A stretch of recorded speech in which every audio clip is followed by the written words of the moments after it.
Selamat siang Bapak dan Ibu seluruh rekan-rekan yang sudah menyempatkan waktunya untuk hadir dalam kegiatan webinar pada siang hari ini, dan juga saya izin menyapa seluruh narasumber yang sudah hadir pada kegiatan webinar nasional JIK bertema merawat kesehatan mental untuk kualitas hidup yang lebih baik. Saya izin menyapa Dr. Darin Alfa Cipta. Selamat siang, Dok. Selamat siang. Selamat siang, Dok. Terima kasih, Dok. Dan juga izin aku mau nyapa juga dari Ibu Rosi Silmianita dari Psikolog Puskesmas Kecamatan Kembangan. Apakah sudah hadir, Ibu? Sudah. Halo, Mas. Baik, selamat siang Ibu Rosi. Dan juga rekan saya sudah hadir, cantik banget hari ini, Bella Aubry. Selamat siang, Bella. Selamat siang Mas Chandra, selamat siang semuanya.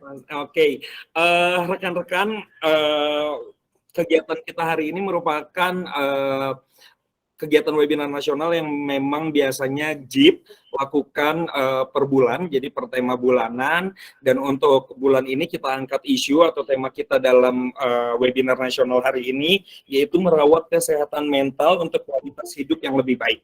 Nah, teman-teman yang udah hadir di sini, aku mengapresiasi sekali di tengah kesibukannya, di tengah aktivitasnya berkenan hadir masuk dalam ruangan ini untuk mendengarkan nih informasi-informasi maupun pembelajaran penting buat kita semua terkait isu kesehatan mental. Nah, adapun tujuan dari webinar ini, rekan-rekan, ini adalah membuka ruang diskusi, khususnya terkait orang yang hidup dengan HIV, dan relevansinya dengan gangguan kesehatan mental yang dialami karena beberapa faktor dari internal maupun eksternal. Nah, jadi silakan nanti rekan-rekan yang hadir di sini, jika ada pertanyaan, jika ada materi-materi yang relate nih dengan keseharian rekan-rekan, nanti bisa teman-teman raise hand untuk menyampaikan pertanyaan atau saran masukan, atau mungkin teman-teman yang mau tanya juga bisa tulis di kolom chat box yang ada di bawah layarnya teman-teman semuanya. Narasumber sudah hadir lengkap semua, peserta juga udah almost 50 lebih hadir. Mungkin kita bisa mulai, tapi sebelum kita mulai dalam pemberian materi, teman-teman, karena di sini ini sifatnya webinar nasional, jadi banyak banget di sini dari teman-teman yang hadir dan aku nggak bisa nyapa satu-satu gitu. Aku mau ngasih satu link nih di chat box, teman-teman. Sebenarnya kita mau tahu nih apa sih sebenarnya yang teman-teman harapin ketika teman-teman ikut dalam webinar ini gitu. Nah, silakan aku kirim link Mentimeternya di dalam kolom chat box. Teman-teman bisa buka dari laptop atau handphonenya, diklik, nanti di situ ada tautan untuk Mentimeter, silakan teman-teman klik. Aku juga mau tampilkan di sini ya, dari hasil yang udah diisi oleh teman-teman semuanya.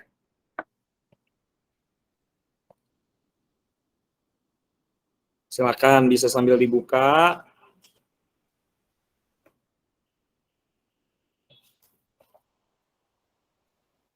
Aku tampilin yang udah teman-teman isi.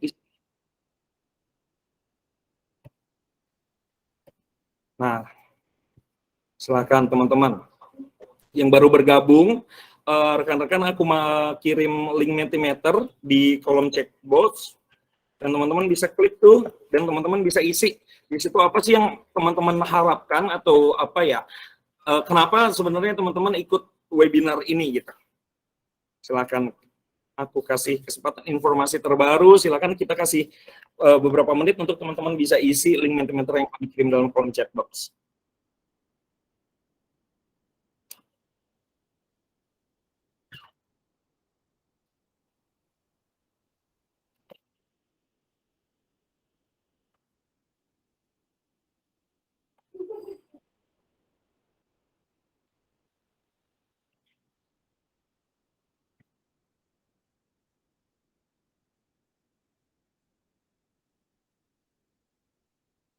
Karena materinya seru, update informasi yang valid, informasi yang terbaru. Ada lagi, silakan teman-teman, masih kita tunggu nih. Biar kita tahu nih harapannya apa sih teman-teman ikut gabung dalam webinar ini. Atau mungkin cara mengatasi stres, akses layanan, betul teman-teman. Ada lagi, silakan teman-teman yang baru bergabung, mendapatkan ilmu yang baru, relate banget, benar.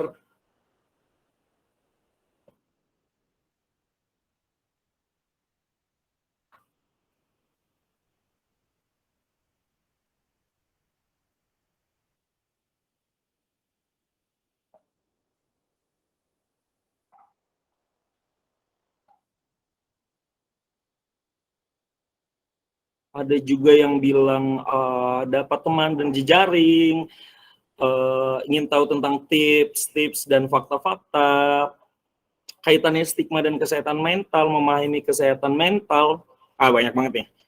Ada juga relate dengan kehidupan sendiri, pengelolaan stres, dan masih banyak lagi. Seru banget.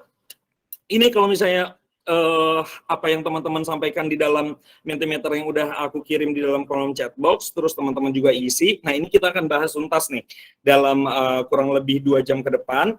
Kita akan bahas beberapa materi terkait kesehatan mental. Tentunya kalau misalnya aku bisa breakdown nih, pemateri pertama dari Dr. Darren itu akan membahas tentang gangguan psikosomatik dan gangguan kesehatan mental yang rawan dialami oleh teman-teman yang hidup dengan HIV. Dan juga nanti kita juga akan mendengarkan materi kedua dari Ibu Rosi Silmanita yang akan membicarakan dari perspektif psikolog terkait dukungan psikologis yang dibutuhkan orang-orang yang hidup dengan HIV itu untuk mengurangi dampak yang dialaminya itu seperti apa. Dan nanti di sesi akhir ya juga kita akan mendengarkan sharing session dari rekan kita Della yang akan ngomongin dampaknya transpuan dengan penyintas kesehatan mental itu seperti apa, dan juga kita akan dengar nih suara-suara teman-teman anak muda tentang ketika ngomongin kesehatan mental dan HIV. Nah, ini materi hari ini akan seru banget, jadi harapannya rekan-rekan, Bapak Ibu yang hadir di dalam ruangan ini bisa mengikuti sampai akhir selesai acara, dan kami juga meminta kedewasaan Bapak Ibu, rekan-rekan yang hadir untuk bersikap sopan ketika bertanya, dan jika ada pertanyaan-pertanyaan yang ketika nanti narasumber kita masih berbicara bisa mungkin dituliskan dalam kolom chat box. Itu rekan-rekan untuk mengefisiensikan waktu, aku mau over nih kepada Dr. Darren Alfa Cipta SPKJ MSC, ya seorang psikiater dari Rumah Sakit Siloam Karawaci Tangerang yang akan berbicara tentang psikosomatis ya dok ya, psikosomatis yang sering dihadapi oleh teman-teman yang hidup dengan HIV dan relevansinya dengan kesehatan mental. Mungkin lebih fairnya kita langsung undang Dr. Darren, bisa perkenalan mungkin dok, silahkan. Ya, halo semuanya, terima kasih Mas Chandra atas perkenalannya ya. Thank you for the introduction. Dan mungkin saya mau menyapa dulu rekan-rekan di sini. Ya pertama-tama tentu Assalamualaikum warahmatullahi wabarakatuh. Salam damai sejahtera ya buat kita semua. Om Swastiastu, Namo Buddhaya, salam kebajikan. Senang sekali di sini pesertanya kayak masih nambah ya. Dan tadi ketika saya lihat Mentimeter, wah terasa sekali aspirasi teman-teman di sini ingin belajar ya, ingin update ilmu gitu ya, haus akan informasi yang terbaru ya, auranya sampai terasa juga nih ya, sehingga membuat saya juga makin semangat. Dan tadi juga ada semangat untuk solidaritas ya, kebersamaan, gimana kita bisa bersama-sama di dalam tentu menjalani apa yang menjadi kondisi yang kita hadapi. Dan secara spesifik hari ini kita bicara tentang mental health nih ya, mental health dan masalah psikiatri pada people living with HIV atau orang dengan HIV ODIV ya. Tentu nanti psikosomatik bagian dari itu juga ya, kita akan sama-sama lihat.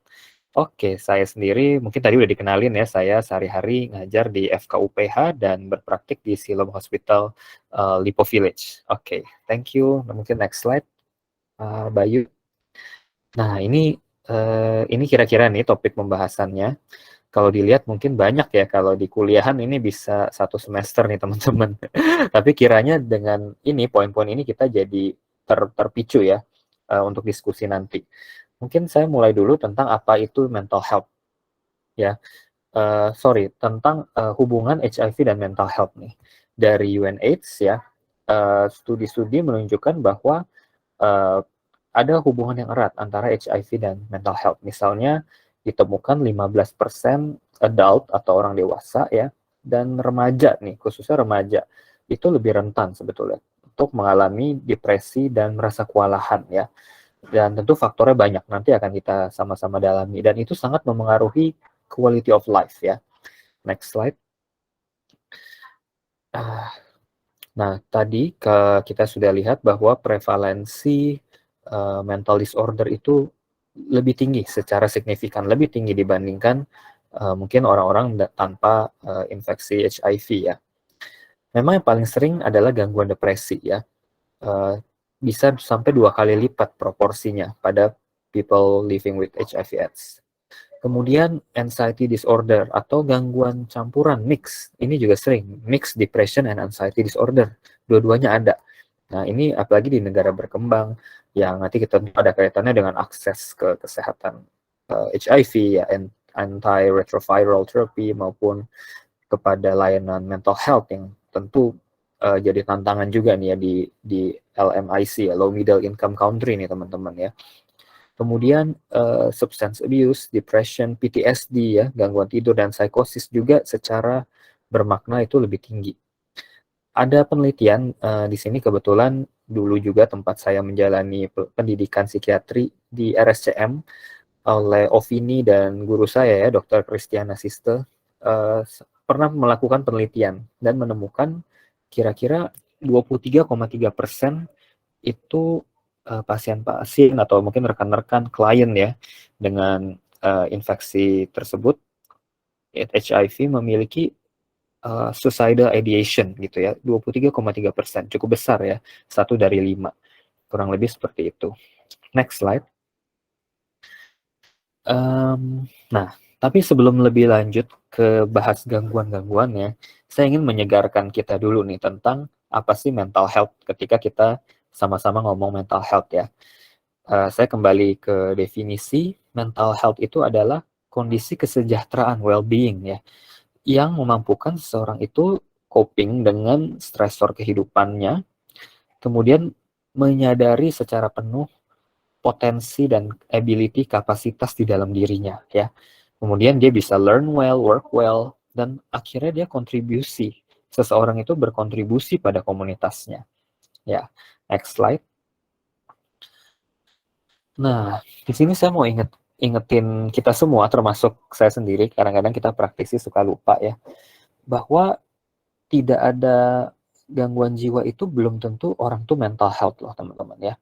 Kita lihat ini ada namanya dual continuum yang dari Keyes ya, udah lama sekali ini 2022, tapi baru belakangan mencuat kembali ya. Ini penyegaran bahwa kalau teman-teman itu, kalau kita misalnya mengalami mental illness ya, mungkin kita di sebelah kiri ini ya floundering misalnya, complete mental illness gitu. Tapi kalau kita tidak ada mental illness, kita di sebelah kanan, belum tentu kita flourishing, bisa aja kita languishing ya.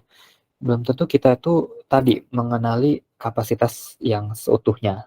Nah, nanti kita akan bahas lebih lanjut. Tentu kita bukan hanya ingin tidak punya gangguan jiwa, tapi kita pengen optimal gitu ya. Seperti bunga kita mekar gitu. Oke, next slide. Ini sekedar pengingat. Nah, sekarang kita masuk nih, rekan-rekan sekalian. Kan kita tentu bertanya-tanya ya. Iya ya, masuk akal. Tentu masuk akal tuh data-data tadi bahwa gangguan jiwa itu lebih tinggi, masalah-masalah mental itu lebih tinggi pada orang dengan HIV/AIDS ya. Nah, mungkin bisa dikeluarin nih kata-katanya nih Mas Bayu yang sebelah kanan ya. HIV infection itu tentu akan berpengaruh kepada banyak aspek ya. Pasti ada faktor psikososial, lingkungan yang menstigma, lingkungan yang menerima itu berperan. Tapi jangan lupa bahwa HIV itu sendiri, si virus itu sendiri, memiliki efek langsung ke otak kita. Dia punya namanya neuroinflammatory factors ya. Kemudian dia bisa memengaruhi faktor neuroendokrin ya. Neuroendokrin itu gampangnya hormon-hormon saraf gitu kali ya, supaya bahasa gampangnya ya. Kalau neuroinflamator itu radang otak gitu ya. Ada efek langsung. Kemudian tentu ada faktor dari antiretroviral adherence. Nah, faktor-faktor ini semuanya saling berkontribusi gitu ya. Jadi memang kesehatan mental pada HIV ini bisa dibilang satu area yang kompleks banget gitu. Next slide. Nah, oke. Kita lanjut ya, next slide ya. Nanti mungkin akan lebih ini lagi nih, makin seru ya. Nah ini ya, tentu ketika kita mengalami misalnya diagnosis pertama, pasti ada rasa ancaman pada well-being kita ya. Kemudian kita harus berkutat dengan label penyakit kronis, ada ancaman mortalitas, ancaman terhadap jiwa kita ya. Kemudian stigma, kehilangan dukungan sosial, ya kemudian harus sering ke klinik, harus minum obatnya banyak ya, dan juga gejala-gejalanya sendiri ya, ataupun efek samping obat yang memang bisa dibilang nggak jarang nih ya. Lalu yang sering juga masalah relasi nih, ini semua saling berperan ya. Lalu masuk ke ini, jadi ke gimana cara kita memproses semua stresor itu ya. Jadi apakah kita memprosesnya secara optimal atau enggak ya, itu sangat bergantung juga dengan kepribadian sebelumnya nih, misalnya ya, self esteem kita, kemudian ada nggak dukungan sosial, dukungan akses pada layanan. Tentu kalau makin tidak ada dukungan, tentu kita makin merasa aduh masa depan nggak pasti ya, bisa cemas banget gitu ya. Akibatnya bisa muncul depression, anxiety, stress, poor coping ya, kurang lebih seperti itu. Next slide. Nah, pertama mungkin bicara tentang psikososial dulu, kondisi kita gimana ya. Di Asia Pasifik nih, saya masih ambil data 2020 ya.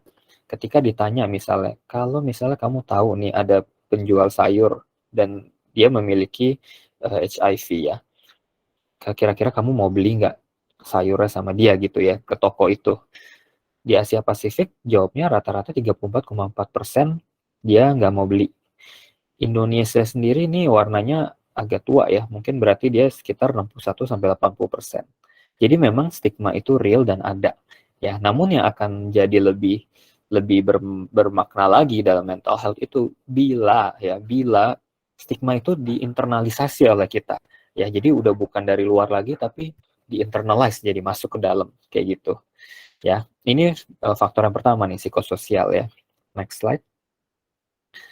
Nah, jadi tentu tadi ya, ketika mengalami diagnosis ada nih masa-masa di dalam proses perjalanan itu yang sebenarnya rentan untuk mengalami mental illness karena butuh proses penyesuaian psikologis ya. Proses penyesuaian psikologis tentu butuh kematangan coping, kematangan kepribadian ya.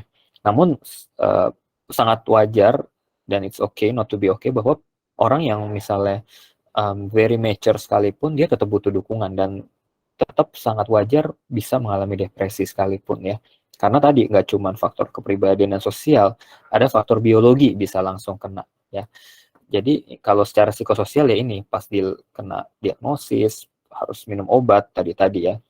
Nah, mungkin next slide. Nah, ini mungkin selanjutnya kita akan lebih banyak ngelihat nih ya. Mungkin secara singkat ya.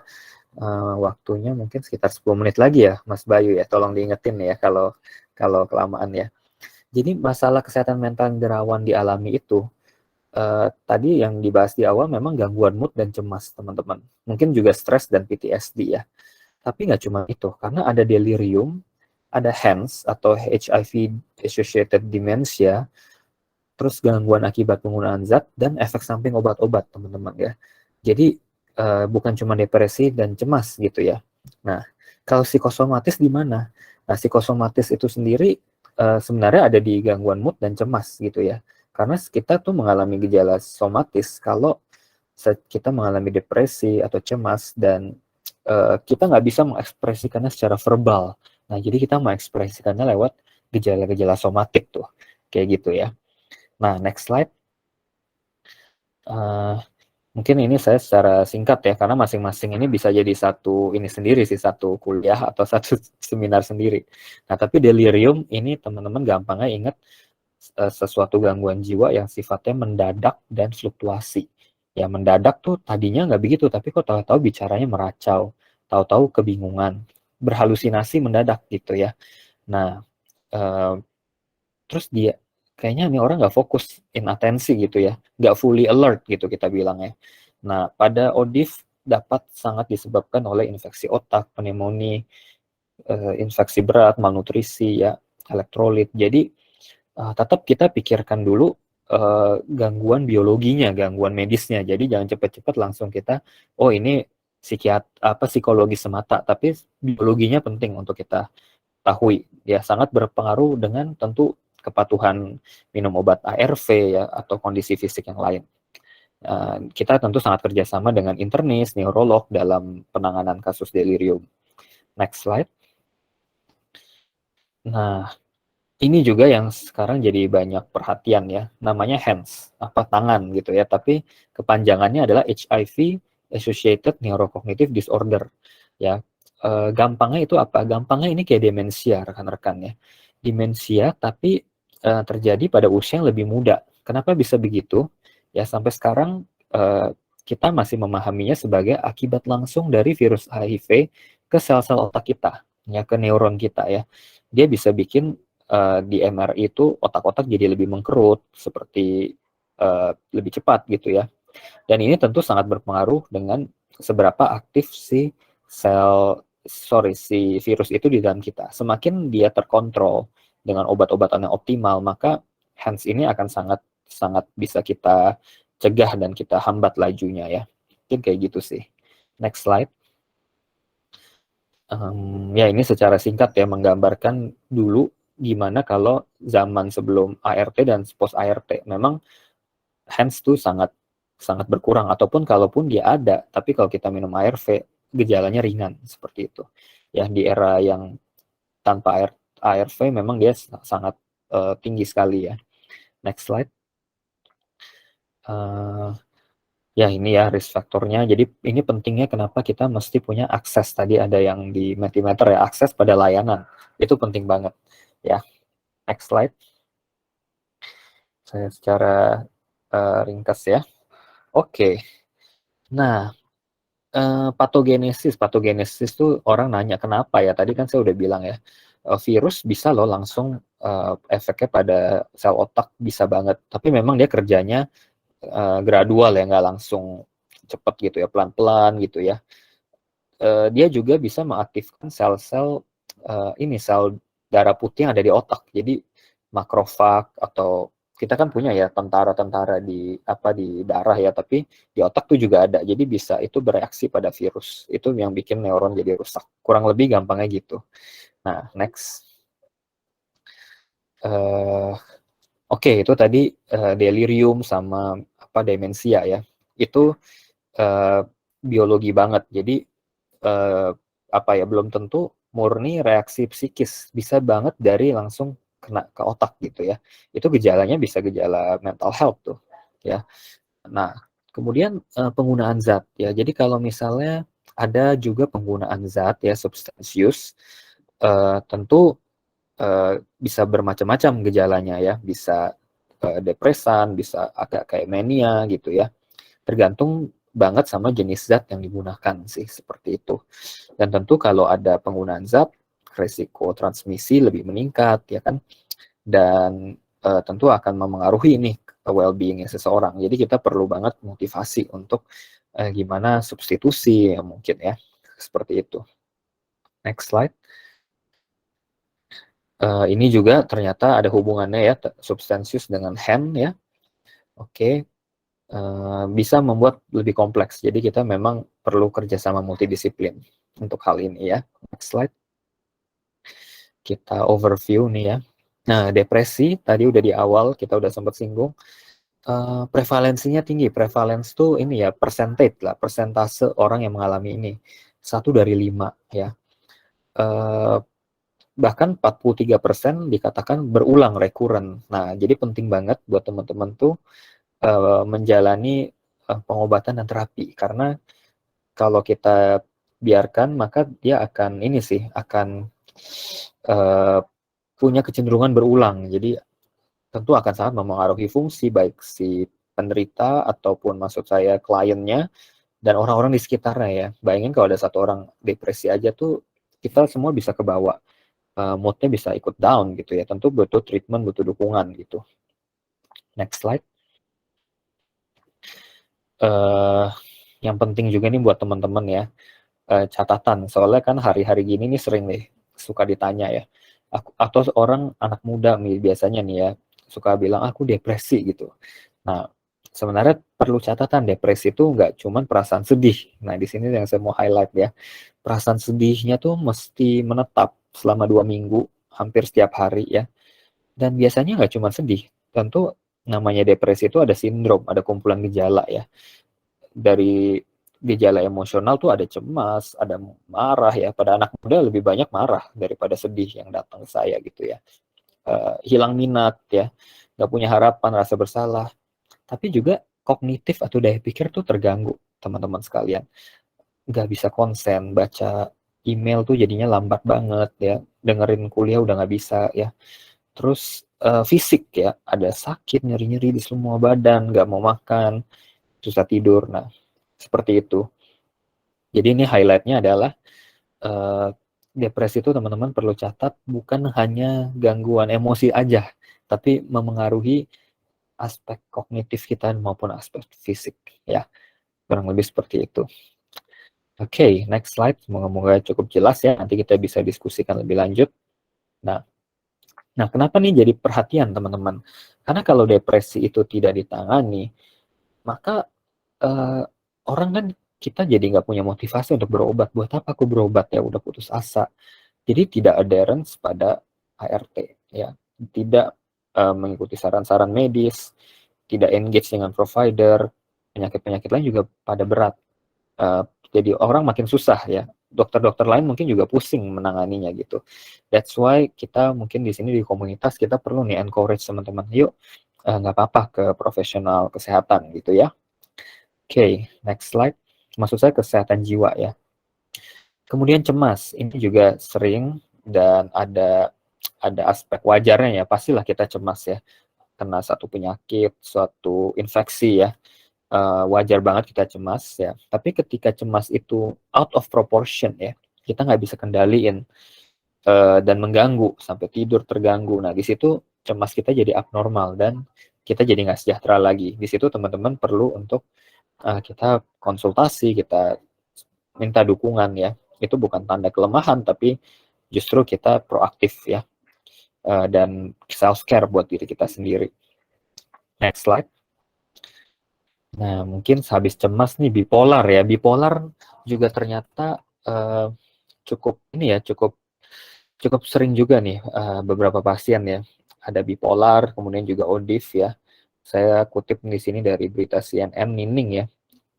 Menjadi orang dengan ODIF saja tidak mudah, stresnya sudah tinggi. Apalagi ada mental disorder ya. Mental disorder kan juga di stigma. Jadi ini ibaratnya double stigma. Apalagi kalau misalnya kebetulan dari minoritas, dari sosial ekonomi tertentu atau orientasi seksual tertentu, lebih ini lagi ya, bisa berasa lonely banget ya di tengah pandemi ini. Ya, next slide.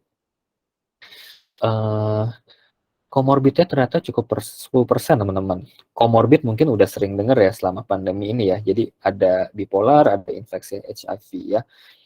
Memang kita tahu kalau misalnya saya ngalamin bipolar, tentu kontrol kendali impuls saya jadi susah. Jadi saya lebih terlibat dalam perilaku beresiko ya. Mungkin di situ bisa jelasin tuh kenapa seperti itu ya. Dan tentu bipolar ini perlu banget untuk ditangani ya, karena kalau enggak ya susah juga untuk kendaliin si virus tersebut ya.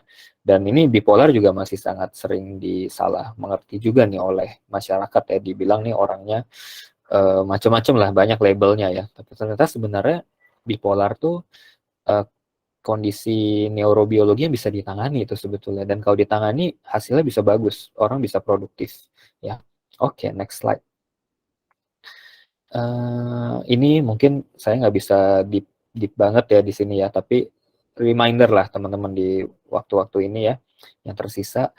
Kita bipolar tuh ada tipe 1 ya. Tipe 1 tuh klasik tuh. Ada episode mania.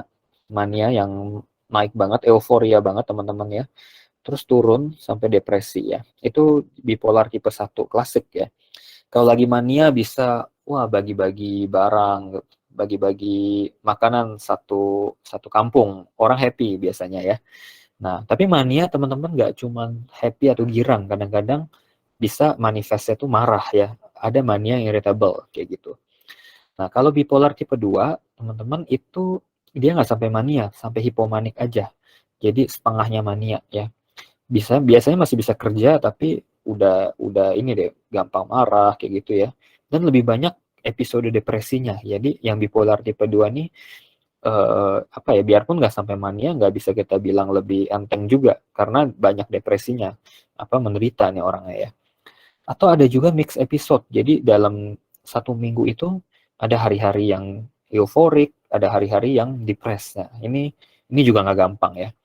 Atau ada orang yang sering juga bilang dia cyclotimic. Cyclotimic itu apa? Cyclotimic itu dia alternate, gonta-ganti ya dalam jangka waktu yang panjang, biasanya 2 tahun. Itu ya kadang-kadang ada hari yang dia up ya, tapi nggak sampai manic sih. Terus ada down tapi nggak sampai depres. Terus naik turun gitu ya. Kayak roller coaster orang-orang bilang gitu. Itu cyclotimic teman-teman. Belakangan juga cukup banyak nih yang cyclotimic ya.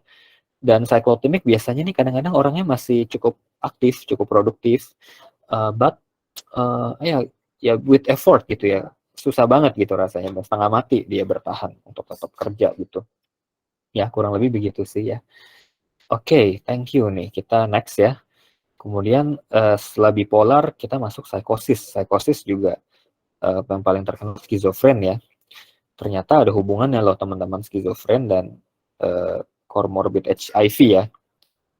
Meskipun ini sebenarnya lebih ke mungkin orangnya biasanya skizofren dulu, terus karena dia mungkin tidak tahu apa ya cara safety behavior, dia jadi terpapar pada virus. Biasa sih begitu. Ya, next slide. Mungkin saya akan ke PTSD ya. PTSD mungkin yang selanjutnya aja nih, Mas Bayu ya. Next slide-nya ya. PTSD ini sering juga dialami ya pada people with HIV karena ya itu mungkin ada stigma, ada kekerasan ya, ada faktor resiko lain misalnya pakai zat sehingga terlibat dalam apa ya misalnya violence gitu ya. Orang bisa jadi PTSD ya. Tanda-tandanya ada ini nightmare ya, mimpi buruk, flashback, tegang terus, hyperarousal, avoidance, terus moodnya negatif terus, nggak sampai depresi tapi negatif terus ya. Mungkin teman-teman udah banyak yang nonton film PTSD ya, ada banyak nih film-film belakangan ya di Netflix atau di TV channel apa channel-channel lain ya. Oke, next slide. Mungkin kita bentar lagi dan nah ini juga nih, ini satu catatan penting teman-teman ya, bahwa obat ARV juga punya efek pada mental health kita ya. Meskipun nggak selalu ya, jadi jangan teman-teman mikir, oh takut sama obat ini. Nggak, persentasinya nggak sebesar itu, tapi ada ya. Jadi kalau teman-teman ngalamin, teman-teman konsulin ke dokternya. Ya misalnya, kita tahu efavirenz bisa bikin insomnia, nightmare, irritable ya, psikosis ya.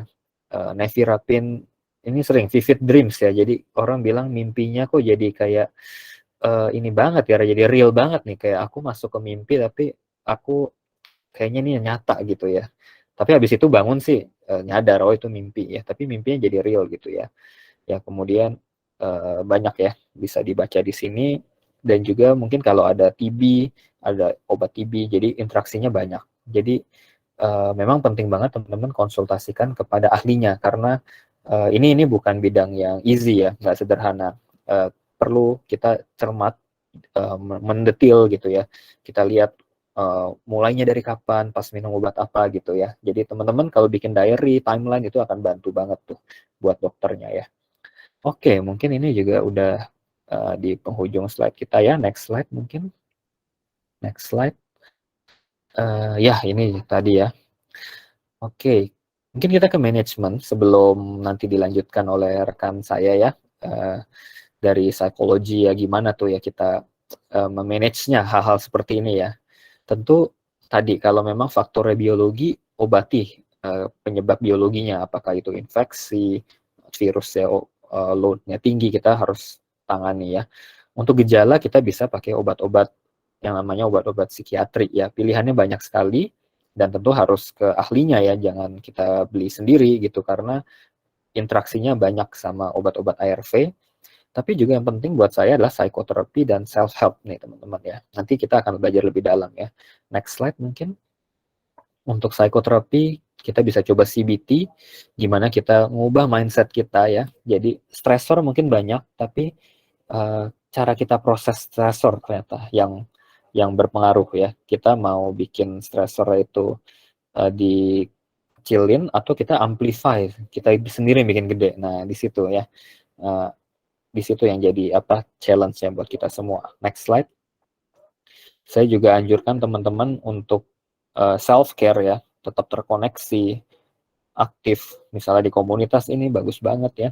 Giving, tetap kontribusi, memberi, keep learning, dan take notice. Next.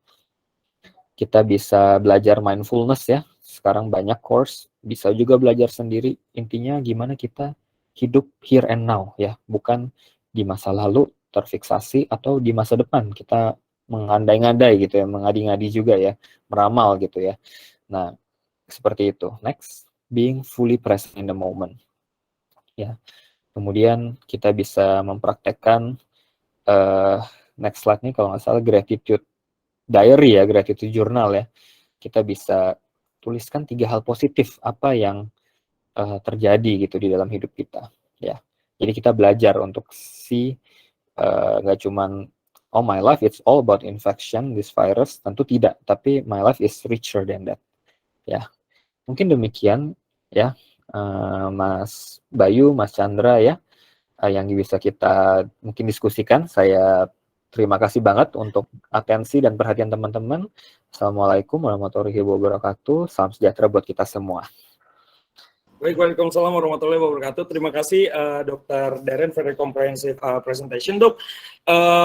Sebelum kita masuk ke materi selanjutnya, aku mau invite teman-teman, mungkin di sini ada yang punya pertanyaan mau ditanyakan kepada Dr. Darren dari presentasi yang tadi sudah disampaikan. Oke, sudah ada. Oh, diserbu nih kita, Dok. Silakan. Ada beberapa teman-teman yang udah raise hand, Dok. Aku langsung persilakan aja mungkin ya, Dok ya. Iya, mangga. Baik, ada Kak Ramadhani sama Kak Firdian Aulia sama Kak Devita. Silakan Kak Ramadhani.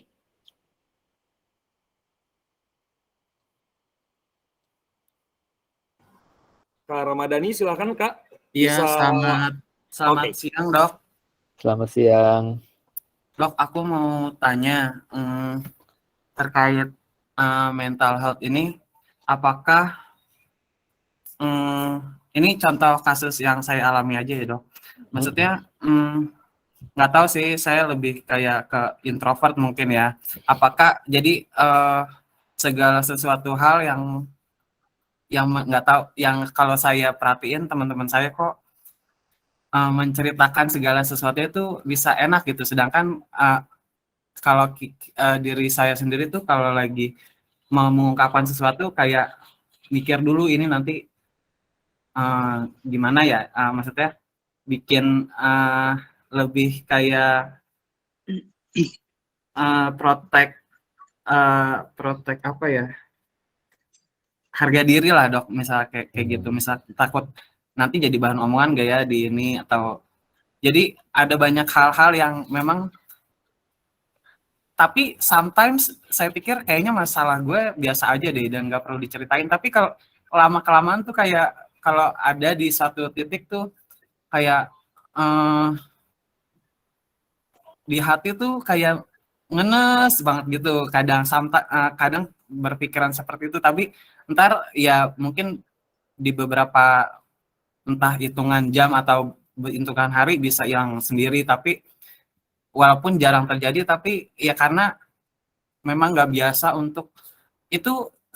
Maksudnya itu kayak gitu baik gak sih, Dok, buat mental health kita sendiri, atau apakah ya itu aja sih maksudnya, karena banyak hal-hal yang nggak bisa diungkapkan gitu.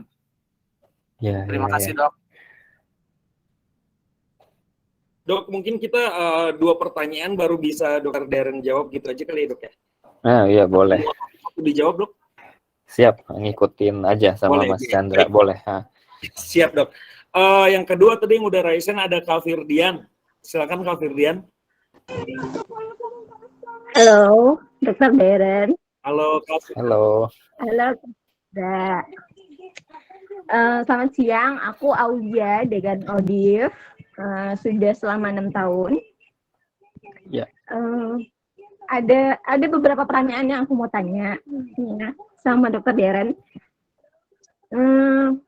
Kenapa setiap kita minum obat ARV ini suka ada timbul mood swing-nya yang menurut aku ya, yang menurut aku itu nggak biasanya aku rasain. Mood swing-nya contohnya tiba-tiba aku nangis, tiba-tiba aku nggak tahu nangis alasan aku tuh kenapa.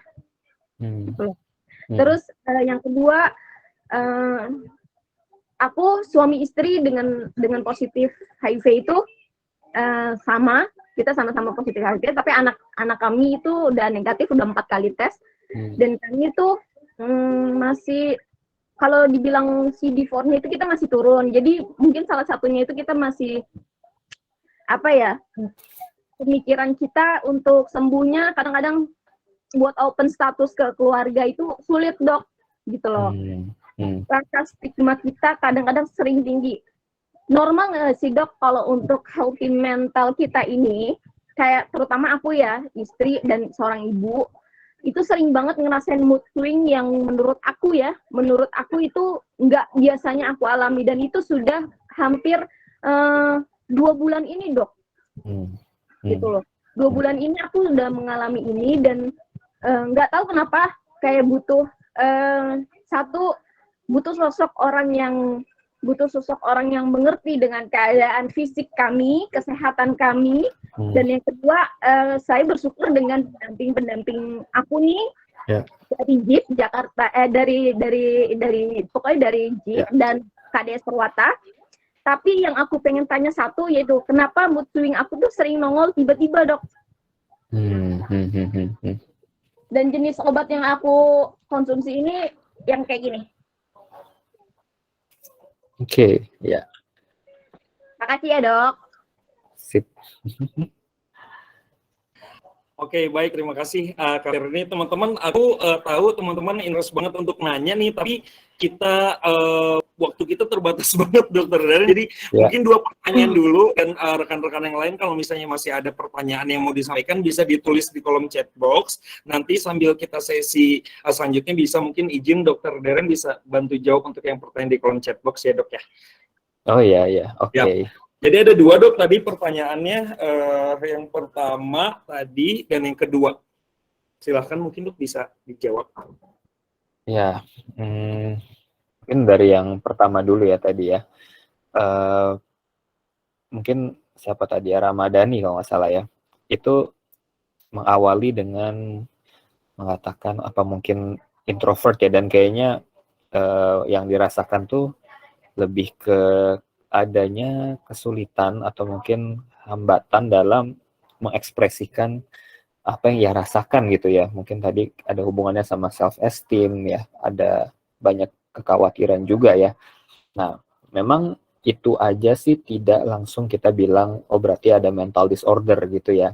Nah, cuman memang alangkah baiknya kalau kita kita berlatih untuk dapat upgrade tuh self esteem kita ya, sehingga kita bisa semakin meningkatkan faktor proteksi untuk mental health kita ya. Jadi low self esteem sendiri tuh bukan mental disorder, tapi kalau kita nggak upgrade nih, ibaratnya kayak software komputer kita biarin aja masih pakai software apalah Windows yang lama 94 98, terus nanti kita someday crash gitu ya, kena tantangan hidup. Nah, di situ yang jadi problem. Nah, jadi caranya gimana tuh? Memang kita banyak cara. Kita bisa pakai pendekatan tadi CBT ya. Kita self introspeksi mungkin ya. Apa nih yang saya pikirkan ketika saya cerita sama orang? Apakah saya pikir, oh gue ini nggak berharga, cerita gue nggak layak untuk didengerin gitu ya.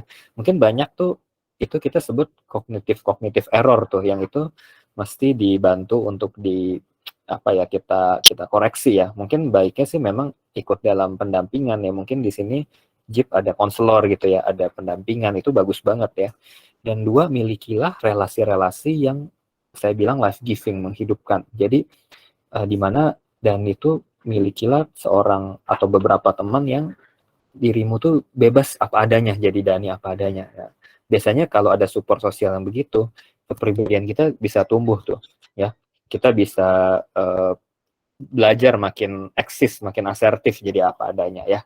Mungkin itu untuk yang pertama. Bisa Dani nanti konsultan sama konselor ya. Terus kedua tadi dari siapa ya tadi ya? Aulia ya.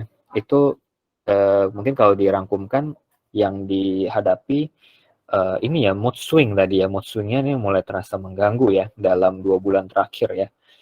Memang perlu sekali didalami sih sebenarnya case by case ya. Mungkin dengan data tadi nggak begitu lengkap. Saya juga nggak bisa langsung ambil simpulan ya. Apakah betul dari obat itu ya, apakah memang ada pergantian obat ya, atau berkaitan sama faktor-faktor lain ya. Tapi memang kalau di presentasi saya tadi bisa memang ada hubungan antara ART dengan mood, itu secara langsung bisa. Atau kemungkinan kedua bisa juga mungkin kita punya faktor predisposisi untuk depresi atau bipolar nih ya. Kadang-kadang itu yang tadinya dia faktor itu lagi tidur, ibaratnya laten ya, tidur terus jadi terpicu gitu ya, bisa juga. Atau faktor lain juga bisa, apakah hormonal ya perlu, atau memang tekanan kayak ada tekanan sosial ya, itu yang memang lagi stresornya tinggi, bisa juga. Jadi memang perlu didalami, mungkin bisa dengan ini ya, konseling pribadi ya, dengan konselor maupun psikoterapis, psikolog dan psikiater ya. Thank you. Baik, Pak Chandra. Baik, thank you Dr. Daren. Aku menarik banget yang Kak Aulia, karena mungkin beberapa banyak pertanyaan concernnya adalah di mood swing dari regimen TLE yang dipakai Kak Aulia nih dok. Tadi kalau aku lihat, kalau nggak salah botolnya berarti TLE kayaknya dok, yang tenofovir lamivudine efavirenz. Yang tadi kita teman-teman juga lihat dari slide-nya Dr. Daren sebelumnya, ada tuh NRTIs yang efavirenz itu akan pengaruh juga ya dok ya. Nah itu mungkin saran kita sih. Betul ya dok ya. Mungkin Kak Aulia bisa diskusikan sama dokternya di tempat dokter Kak Aulia ngambil obat, lalu nanti bisa ngobrol sama dokternya kayak gimana gitu. Memang kalau seingat saya dok, kalau kemarin juga sempat ngobrol diskusi bahwa teman-teman yang punya kecenderungan bipolar disorder atau memang tidak dianjurkan menggunakan regimen yang ada efavirenz-nya kan gitu ya dok ya. Yes, ya betul. Karena kalau dia memang punya tanda kutip bakat itu bisa kesenggol nanti jadi manifest gitulah ibaratnya ya. Ya gitu. Ini dok, terakhir sebelum kita masuk dok, jadi kalau misalnya kita bicara teman-teman yang hidup dengan HIV dok, ketika bersinggungan dengan mental health issue atau apapun itu, sebaiknya kapan dok mulai kita tuh memang harus kita pergi ke seorang profesional gitu, dalam artian psikolog atau psikiater gitu. Sampai kapan atau titik kapan sih dok gitu kita kayaknya nih harus ke profesional gitu dok? Iya. Ini sering banget ya dijadikan pertanyaan nih dalam berbagai diskusi ya. Nah, mungkin tentu ketika kita mikir begitu, kita kan sedang menghadapi biasa problem ya, problem terus sampai kapan, sampai kemana nih saya bisa menghandle ya. Nanti mungkin saya juga bisa dibantu nih sama pembicara selanjutnya yang tentu punya perspektif yang unik ya saya rasa. Nah, namun kalau di kami ya di psikiatri, kami patokannya sih 2, distress sama disfungsi teman-teman. Ketika teman-teman mengalami distress yang overwhelming ya, udah kewalahan nggak bisa sendiri, itu konsulkan. Kemudian disfungsi, fungsi udah mulai terganggu, udah nggak kayak biasanya ya, itu juga konsulkan ya. Tapi sekarang ada paradigma sebenarnya teman-teman nggak usah nunggu sampai terlalu lama ya. Ibaratnya buat check up aja pun nggak usah nunggu sampai sakit. Kayak tadi kan di awal makanya saya mulai dengan konsep sehat jiwa tuh teman-teman ya. Teman-teman nggak mesti nunggu sampai udah dibilang sakit dulu, gangguan dulu baru ke kami. Tapi kita sekarang ada pendekatan psikiatri positif teman-teman ya, kayak JIP nih positif ya.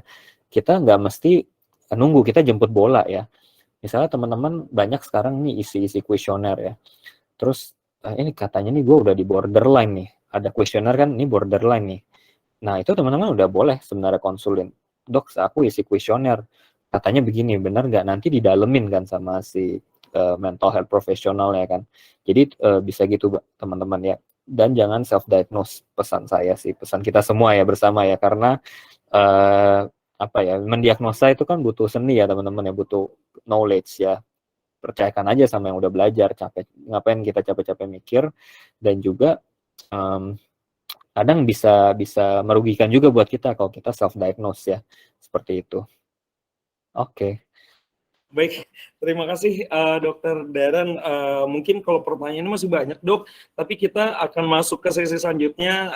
Terima kasih banyak atas materi yang sudah disampaikan Dok. Dan kalau jika berkenan ada beberapa pertanyaan yang belum bisa aku sampaikan Dok, karena waktunya kita terbatas, ada di kolom chat box ya mungkin. Teman-teman silahkan juga yang ada di ruangan meeting ini, jika masih ada pertanyaan yang mau disampaikan, silahkan tulis di dalam kolom chat box. Dan kita kalau tadi kita melihat dari sudut pandang Dr. Darren, seorang psikiater, kita akan melihat nih dari sudut pandang secara dukungan psikososial atau dukungan psikologisnya ketika kita bertemu, atau bahkan mungkin teman-teman yang mengalami mengalami isu ini. Nah, seperti apa kiat-kiatnya dan bagaimana sudut pandang seorang psikologi dari psikolog untuk melihat concern terhadap isu ini. Aku panggilkan Ibu Rosi Silmianita untuk bisa bergabung ke dalam ruangan. Ibu, selamat siang Ibu Rosi. Selamat siang, Mas Chandra, teman-teman, rekan-rekan semuanya, Dokter Darren, terima kasih banyak, pemaparannya keren banget, gitu ya. Mas Chandra, saya izin untuk dinonaktifkan kamera karena proses koneksi internet yang belum stabil. Ya. Siap, Ibu. Siap. Baik, terima kasih banyak. Saya bisa mulai, Mas? Mangga, Ibu, bisa. Oke, baik, terima kasih. Assalamualaikum warahmatullahi wabarakatuh. Selamat siang, teman-teman semua, rekan-rekan semua. Terima kasih, Jaringan Indonesia Positif. Saya Rosi, saya psikolog di Puskesmas Kecamatan Kembangan gitu ya. Hari ini kita mau angkat temanya keren banget buat teman-teman gitu. Pertama adalah menguatkan kesadaran diri untuk hidup bahagia orang dengan HIV atau ODIF. Oke, tadi Dokter Darren sudah memaparkan dengan bagus sekali, komprehensif sekali bagaimana sih prosesnya gitu, apa aja nanti yang akan dilakukan, prosesnya bagaimana sampai dia bisa timbul yang namanya cemas, yang namanya panik, yang namanya dia jadinya mengisolasi diri dan sebagainya. Mas Chandra, boleh next slide-nya? Oke, ternyata di balik itu semua kita perlu yang menerapkan namanya mindfulness. Apa aja? Gitu. Pertama adalah kesadaran fisik. Kesadaran fisik ini adalah kesadaran bahwa apa yang sedang terjadi dengan diri kita, ternyata ada perubahan fisik yang terjadi. Berikutnya adalah kesadaran berpikir. Pola berpikir kita mulai berubah, itu juga perlu disadari karena mau tidak mau, karena sesuatu terjadi pada diri kita, maka kesadaran berpikir kita juga berubah. Yang ketiga adalah kesadaran melakukan, behavior. Nah, ini juga sometimes kita tidak sadar ketika kita melakukan sesuatu. Artinya diri kita terkadang tidak hadir ketika melakukan itu.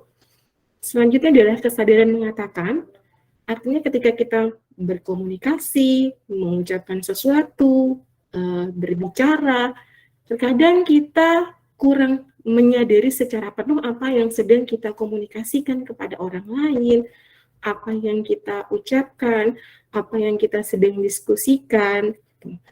Selanjutnya lagi adalah kesadaran affection atau feeling, kesadaran dalam merasakan sesuatu yang memang saat sedang sekarang ini terjadi. Itu. Boleh next slide-nya, Mas Chandra? Nah, mindfulness ini apa sih gitu ya teman-teman? Nah, mindfulness ini adalah latihan yang membuat kita sadar akrab dengan keadaan sekitar. Sadar akan suasana, sadar saat sedang berada di sini, saat ini sekarang, jadi pikiran kita tidak melayang kemana-mana, bahkan kosong, gitu ya. Caranya gimana? Itu sabar menghubungkan diri kita dan fokus kepada hal-hal yang bermanfaat. Jadi dari situ kita dapat mempertajam kemampuan diri kita untuk bisa hadir, utuh di sini, di masa kini, menikmati setiap momen yang kita lalui saat ini di sini. Nah, ini juga memberikan atensi yang tidak berlebihan terhadap waktu, sehingga pagar atensi kita menyempit. Kadangkala kita merasa bahwa kita selalu dikejar-kejar oleh waktu, gitu ya. Nah, ini kita perlu olah. Bagaimana cara mengenali waktu dengan benar? Ini akan berimbas secara positif, sehingga keberpihakan waktu pada kita yang akan mengatur waktu, bukan lagi kita yang akan dikejar-kejar oleh waktu. Boleh next slide-nya, Mas Chandra? Oke. Menurut Julian Adams, direktur dari A Health for Work, menjelaskan dengan singkatan ABC, apa sih ini? Awareness, menjadi lebih menyadari apa yang kita pikirkan, rasakan, dan lakukan. Ini juga lebih menyadari apa yang terjadi di dalam pikiran dan di tubuh kita. Being, kita menjadi diri apa adanya, menerima setiap pengalaman dan rasa yang hadir. Nah, ini juga kita bisa terhindar dari kecenderungan untuk bereaksi secara otomatis yang hanya berdasarkan pengalaman-pengalaman yang sudah terjadi dan tidak membesarkan masalah yang ada dengan menciptakan cerita-cerita yang jauh dari kenyataan sehingga menjadi sebuah drama. Yang ketiga adalah creating. Artinya apa? Menciptakan jarak dari segala yang kita alami dan rasakan. Ini juga menciptakan stimulus sehingga kita mengeluarkan respon agar kita dapat memilih, melihat, dan mengambil tindakan dengan lebih bijaksana. Boleh next slide-nya, Mas Chandra? Mindfulness ini membantu kita untuk apa aja? Yang pertama adalah mengenali, memperlambat, atau bahkan menghentikan reaksi-reaksi otomatis yang udah jadi kebiasaan kita.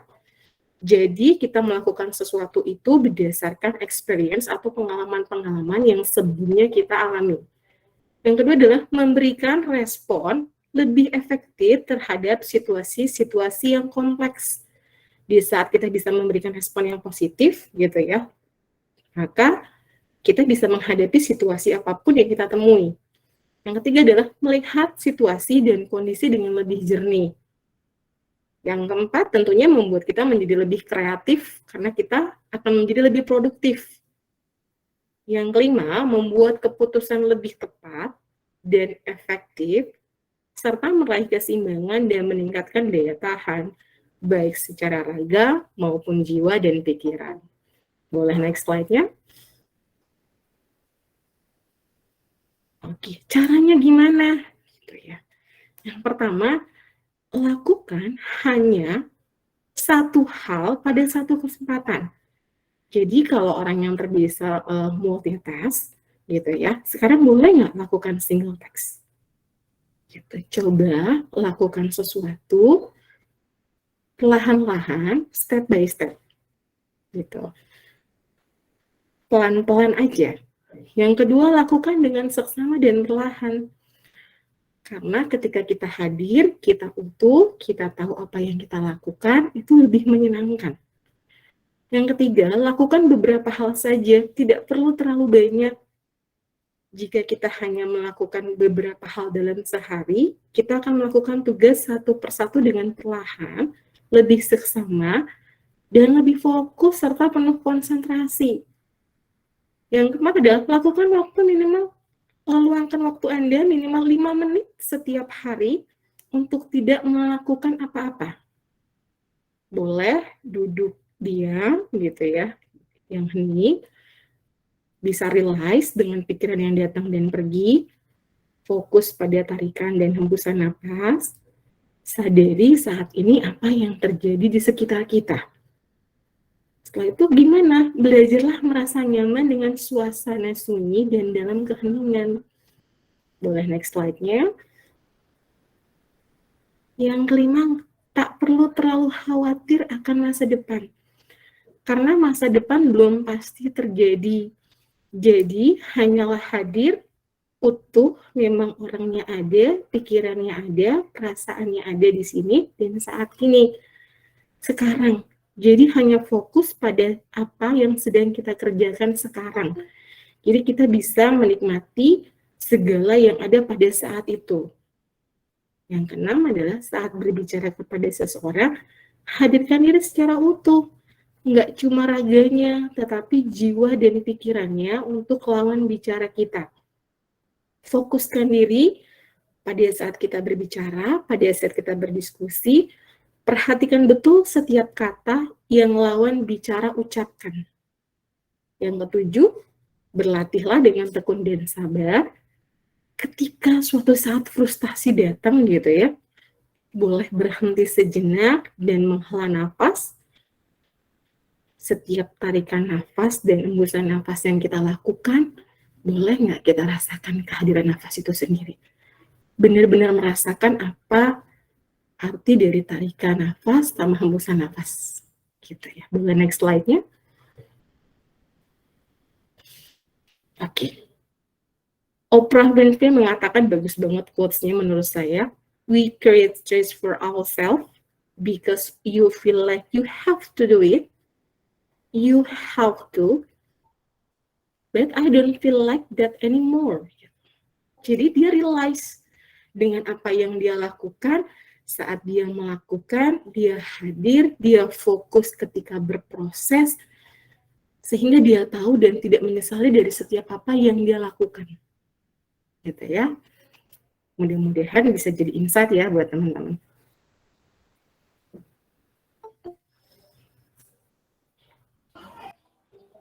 Baik, terima kasih.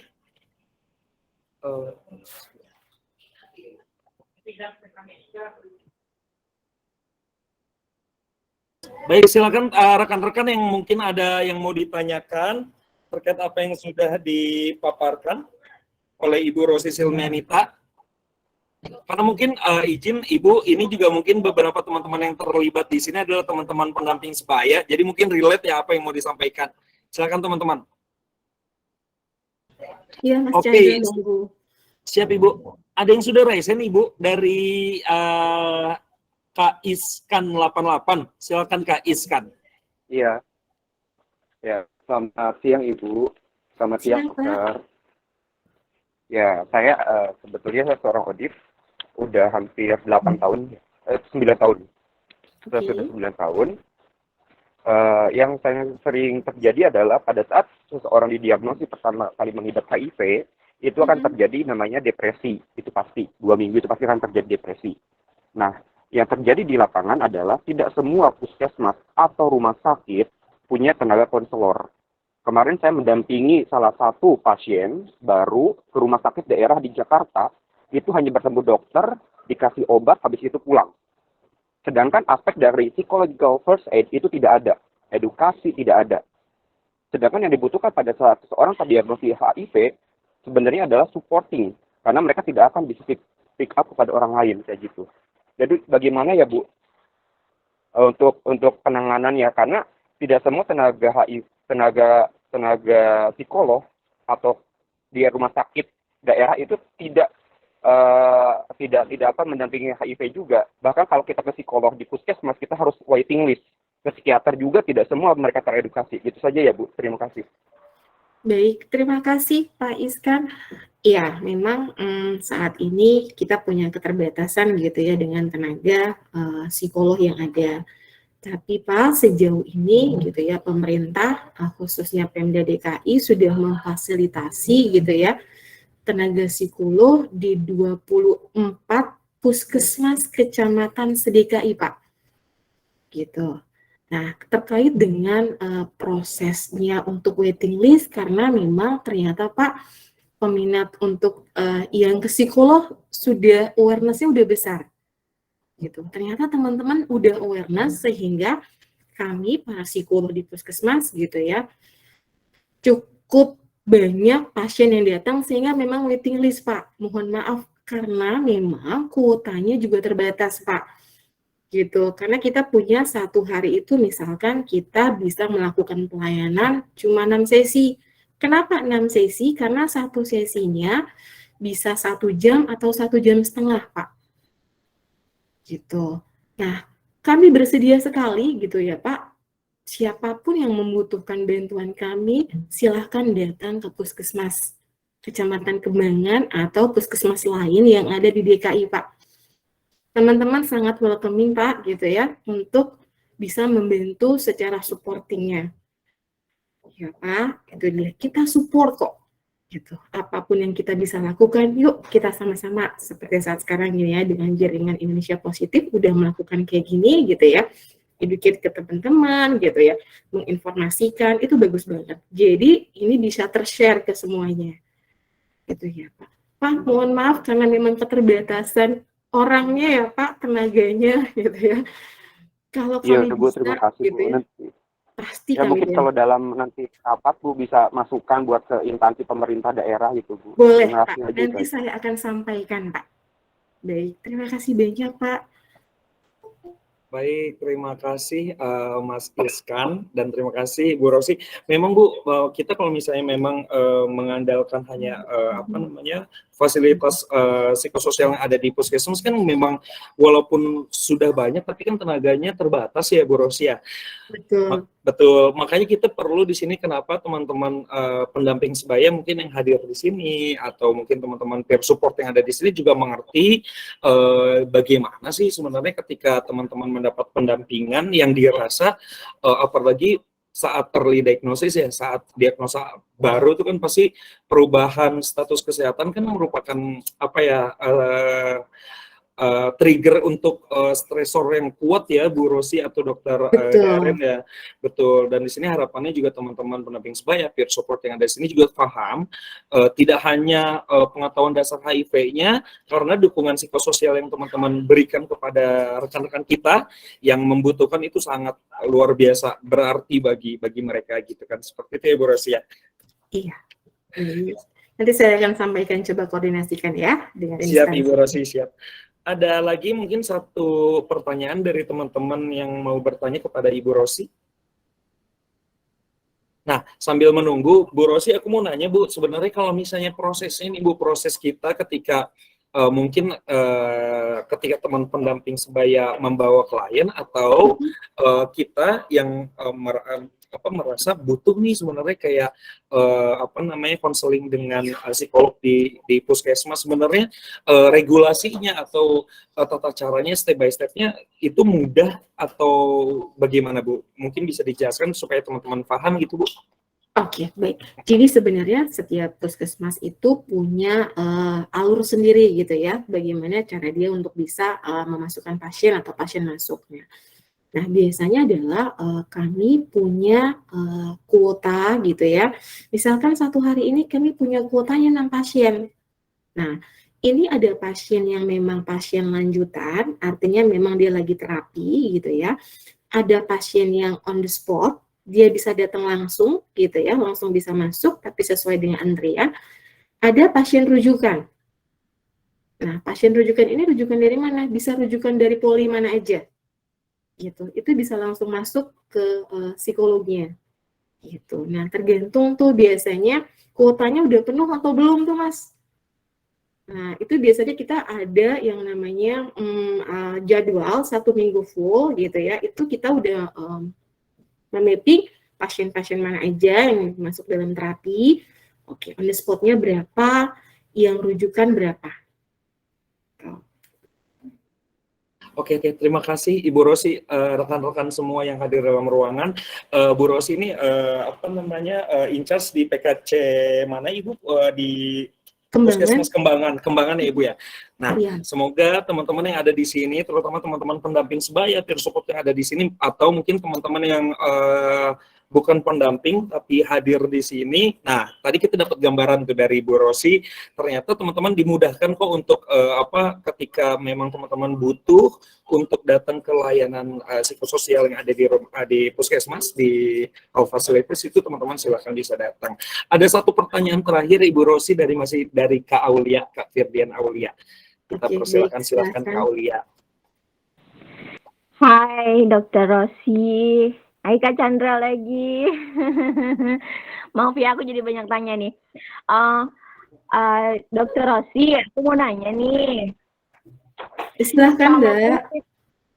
Kalaupun kita untuk visit, datang ke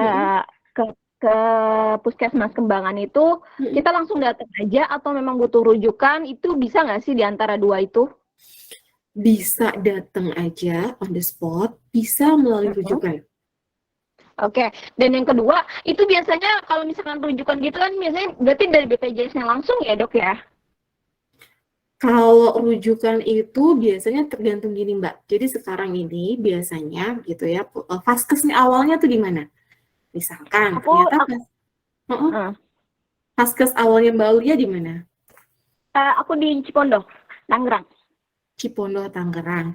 Nah, ini kalau masih dalam satu area, misalkan Cipondo masuknya Kembangan atau enggak gitu ya. Oh, kalau nggak masuk Kembangan, biasanya kalau nggak masuk dalam satu area vaskes itu berbayar. Oh gitu, oke. Dalam satu sesi, iya. Misalkan saya rumahnya di Kebonjeruk gitu ya. Terus saya mau ke Jakarta Selatan nih, misalkan saya mau ke Puskesmas Mampang, bisa. Tapi berbayar. Gitu, karena beda vaskes. Jelas Mbak Aulia? Jelas. Satu lagi boleh dok? Boleh. Satu lagi boleh. Ini mungkin aku mewakili dari sekian yang dengan orang dengan HIV, sebagian gimana sih dok kita untuk berdamai dengan diri sendiri, dengan diri kita sendiri, berdamai dengan kehidupan kita yang nyata, yang tanpa meskipun tanpa dukungan orang di sekeliling kita, itu gimana sih dok? Ada nggak solusinya dok untuk berdamai dengan diri sendiri dok? Ada solusinya ya. Yang pasti setiap permasalahan yang kita temui pasti ada solusinya. Caranya gimana? Seperti yang dokter Derin tadi ya dok ya. Bisa pakai CBT, bisa pakai mindfulness gitu ya, macam-macam. Nah, kan nggak mungkin ya kalau diaplikasikan sendiri ya dok ya, butuh tenaga profesional ketika melakukan itu gitu ya. Mbak, monggo datang ke fasilitas pelayanan kesehatan yang memang ada pelayanan tersebut. Ya dok, bisa ke psikolog, bisa ke psikiater, monggo, kita welcome. Apa yang kita bisa bantu, kita akan bantu. Oke, dokter. Aku coba deh ya datang ke psikolog terdekat. Makasih banyak ya dokter Rosi. Aduh, aku jadi banyak tanya nih mungkin. Tapi ini bener-bener yang ada di kepala aku tuh jadi keluar semua gitu loh, terlampiaskan untuk ditanya. Jadi aku nggak penasaran juga gitu. Makasih ya dokter Rosi, dokter Derin, juga Kak Chandra. Makasih. Sama-sama. Baik, sama-sama Kak Aulia. Senang rasanya kalau misalnya apa yang rekan-rekan ingin tanyakan, yang masih mengganjal itu silakan ditanyakan teman-teman, karena memang balik lagi tujuannya memang ini adalah sarana kita teman-teman untuk kita bisa sharing, kita mendapatkan informasi-informasi yang relate dengan kita gitu. Jadi kita juga bisa berdaya gitu dalam tanda kutip. Itu terima kasih Dokter Rosi atas paparannya. Dan mungkin teman-teman misalnya ada yang masih mau ditanyakan kepada Dokter Derin atau Dokter Rosi, silakan bisa dituliskan di kolom chat box. Nanti mungkin izin Bu Rosi, Dokter Derin, kalau misalnya ada rekan-rekan yang masih bertanya, berkenan untuk dijawab di pertanyaan di dalam kolom chat box. Terima kasih banyak atas paparannya Ibu Rosi. Teman-teman, siap Ibu? Kita masuk dalam materi selanjutnya. Sebenarnya aku nggak mau cepat-cepat teman-teman, cuma kita dibatasi waktu yang cuma 2 jam. Mungkin nanti next time kita buat acara ini 6 jam gitu, jadi biar kita discussnya enak. Udah hadir dan udah buka kamera juga Bella, cantik banget Bella hari ini, apa kabar? I'm fine, makasih Kak Chandra. Nah, teman-teman, Bella ini adalah orang muda, aktivis muda, transpuan yang cantik. Nah, dan kita akan dengar sharingnya dari Bella nih, dari sudut pandang seorang transpuan terkait kesehatan mental, dan juga karena Bella ini seorang aktivis untuk anak muda. Nah, gimana nih Bella? Silahkan dari point of view-nya anak muda. Silahkan Bella. Oke, mungkin boleh share screen, Mas Chandra. Tunggu. Ya, sebelumnya selamat siang semuanya. Perkenalkan saya Bella Aubrey. Saya di sini sebagai aktivis orang muda di isu HIV, gender juga. Saya juga survivor of bipolar disorder dan juga PTSD. Nah, ngomong-ngomong bahas kesehatan mental nih ya, sebetulnya apa ya, untuk merawat kesehatan mental itu sendiri, saya masih dalam proses itu juga gitu, dan itu bukan hal yang memang mudah gitu, dan itu perlu waktu, perlu proses yang dijalani gitu. Nah, tadi sudah dibahas oleh Dokter Darin dan juga Bu Rosi, mereka ekspertis di bidangnya terkait gangguan kejiwaan ini. Kalau saya sekarang akan mengupas lebih spesifik terkait orang dengan HIV dan populasi kunci gitu. Nah, kesehatan mental pada orang dengan HIV dan populasi kunci ini tuh kayak sebuah hal yang sangat penting gitu ya. Karena kenapa? Seperti yang kita tahu, gangguan psikosomatis atau misalkan gangguan kecemasan itu bisa menimbulkan gejala-gejala fisik lainnya gitu. Misalkan gejala psikosomatis yang pernah saya rasakan juga itu dapat berpengaruh ke kesehatan fisik saya gitu. Nah, waktu itu saya merasa dada saya nyeri, dada sebelah kiri nyeri hebat, dan waktu itu feses saya hitam juga, dan karena itu sangat mengganggu. Kebetulan saat itu juga saya sangat cemas, merasa sangat cemas, dan dapat pressure yang sangat tinggi juga. Nah, ketika saya merasa dada saya sesak, sakit gitu, ya saya worries dong, apakah saya kena jantung, apakah what happened with me gitu kan. Nah, dari situ saya memberanikan diri untuk datang ke IGD malam-malam karena it happened night, itu terjadi malam hari, dan saya tidak bisa tidur karena memang jantung dada saya sebelah kiri ini berdebar dan juga nyeri gitu. Setelah saya datang ke IGD, saya diperiksa, ternyata tensi saya normal. Lalu juga detak jantungnya normal gitu. Dan so what happened with me gitu kayak, tapi aku sakit dok gitu saya bilang pada saya. Tapi semuanya normal. Nah, ini agak tricky gitu. Kadang memang gangguan psikosomatis itu affect ke gangguan fisik lainnya kayak, dan setelah itu saya dirujuk besoknya ke penyakit jantung dan juga penyakit dalam, dan saya dapat diagnosis GERD gitu kan, karena fase saya juga hitam pada saat itu. Nah, jadi ini juga berkaitan dengan orang dengan HIV dan juga populasi kunci yang memang mereka rentan terhadap infeksi HIV gitu kan. Nah, bagi orang dengan HIV itu menjaga kesehatan mental, it's really important thing karena itu akan menyangkut dengan pengobatan ARV mereka gitu. Boleh next slide, Mas Hendra. Nah, di sini aku mau bahas beberapa faktor pemicu gangguan mental pada orang dengan HIV dan populasi kunci.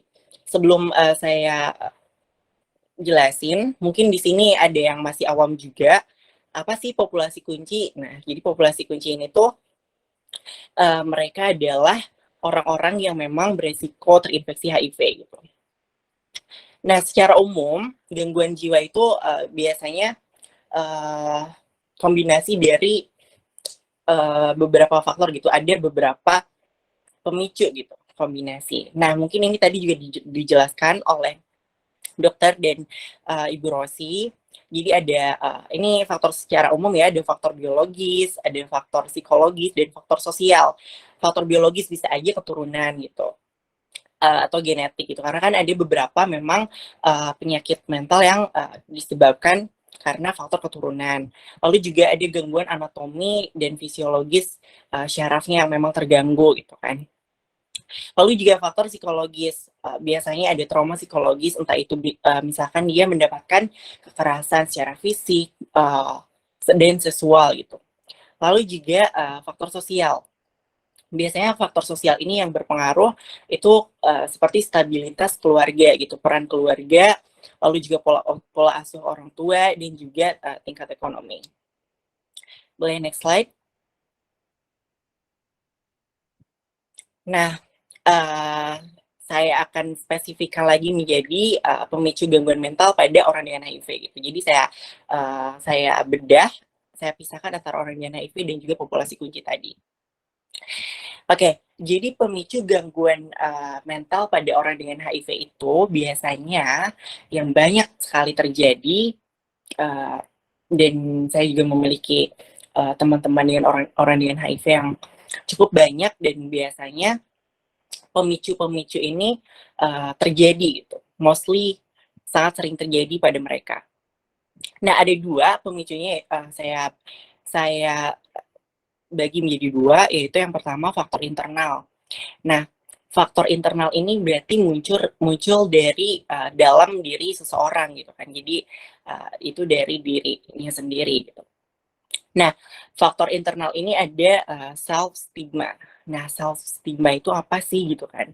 Nah, self stigma itu jadi stigma yang diberikan oleh diri kita sendiri gitu. Jadi labeling yang memang diberikan oleh diri kita sendiri gitu. Nah, biasanya ini terjadi pada orang dengan HIV yang baru saja diagnosis bahwa dia positif HIV gitu kan.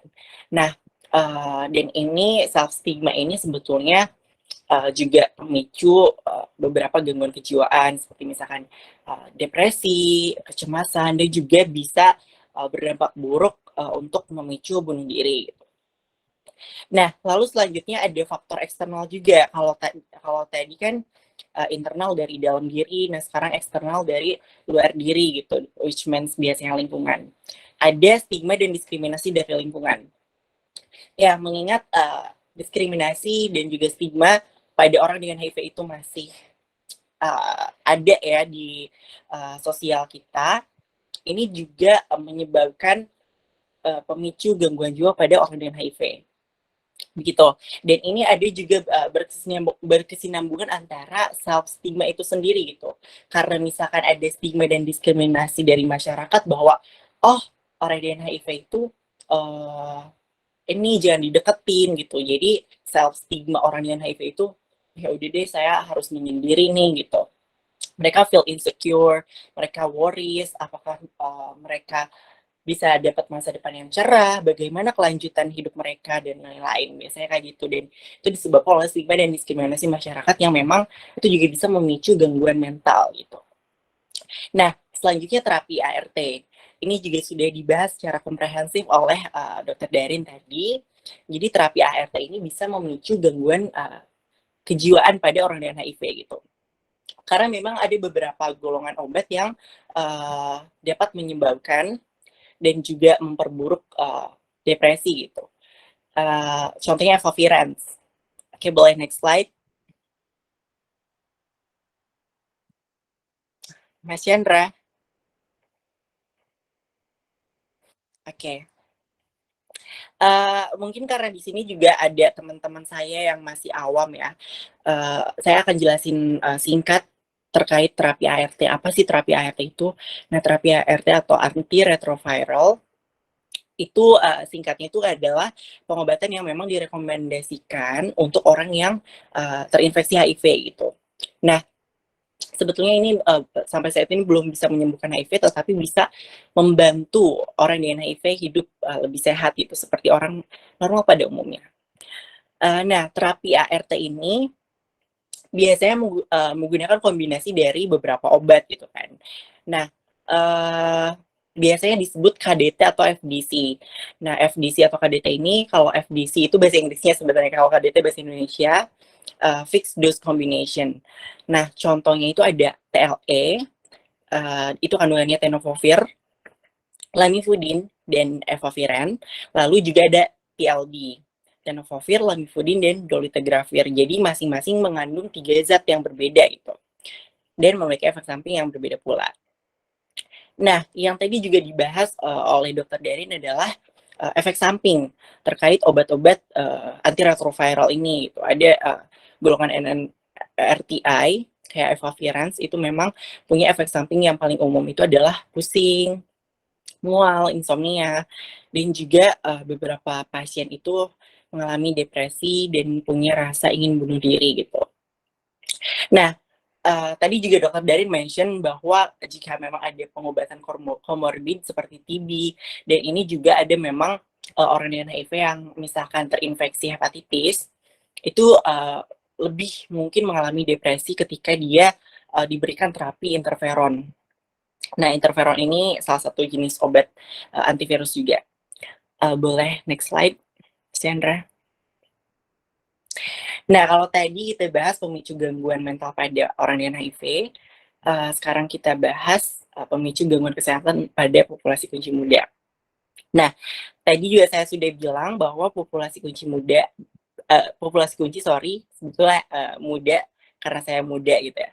Nah, kelompok masyarakat yang rentan terhadap infeksi HIV gitu kan. Contohnya apa aja sih gitu populasi kunci ini? Contohnya transpuan, pekerja seks, LSL atau lelaki seks dengan lelaki, dan pengguna nafza suntik. Nah, sebetulnya pemicu-pemicu gangguan mental pada populasi kunci ini sebetulnya memang hampir sama dengan orang dengan HIV gitu. Cuman memang ada beberapa yang beda nih. Ada yang lebih spesifik. Biasanya pemicu gangguan kejiwaan pada populasi kunci ini disebabkan oleh yang pertama tadi sama ya, stigma dan diskriminasi dari lingkungan, karena mungkin di sini ada transpuan nih, karena saya juga sebagai transpuan biasanya kita dapat stigma dan diskriminasi juga nih dari lingkungan. Lalu juga ada pekerja seks yang mungkin sama dapat stigma dan diskriminasi dari lingkungan, dan itu dapat memicu gangguan kejiwaan mereka gitu kan. Nah, lalu selanjutnya hormon yang tidak stabil bagi transpuan khususnya ya. Jadi untuk transpuan itu, kadang mereka memang ada beberapa yang melakukan transisi, transformasi. Jadi mereka ingin melakukan perubahan hormonal, di mana dia akan melakukan terapi hormon gitu. Nah, terapi hormon ini memang kadang membuat unstable hormon, jadi hormonnya tidak stabil, dan itu juga memicu gangguan kejiwaan gitu. Biasanya, dan ini juga permasalahan yang memang cukup komprehensif ya. Biasanya memang transpuan ini terapi hormon estrogen, dan dimana kadang memang estrogen bisa bikin mood swing, sometimes kayak cewek lagi PMS dan lain-lain. Dan juga it cause depresi sebetulnya biasanya. Nah, lalu juga penggunaan alkohol berlebihan dan nafza. Ya, seperti yang kita tahu biasanya populasi kunci ini identik dengan penggunaan alkohol yang berlebihan dan juga nafza. Biasanya mereka saling bersinggungan gitu. Nah, ini juga dapat memicu gangguan mental pada mereka. Boleh next slide. Nah, so I have a question. Gimana nih cara ngerawat kesehatan mental kita? Ini adalah pertanyaan yang sebetulnya ya gampang saja dijawab gitu, tapi gimana nih actionnya gitu kan? Apalagi untuk orang-orang yang memang sudah survive dengan gangguan kejiwaan itu sendiri gitu. Boleh next slide, Mas Chandra? Nah, sebetulnya ini yang memang yang saya terapkan juga, yaitu back to basic gitu. Jadi saya harus back to basic gitu loh. Nah, jadi memang hal-hal sederhana yang sebetulnya harus kita lakukan biasanya, tapi karena kita menganggap itu sangat sederhana, jadi kita miss gitu, kita nggak melakukan itu.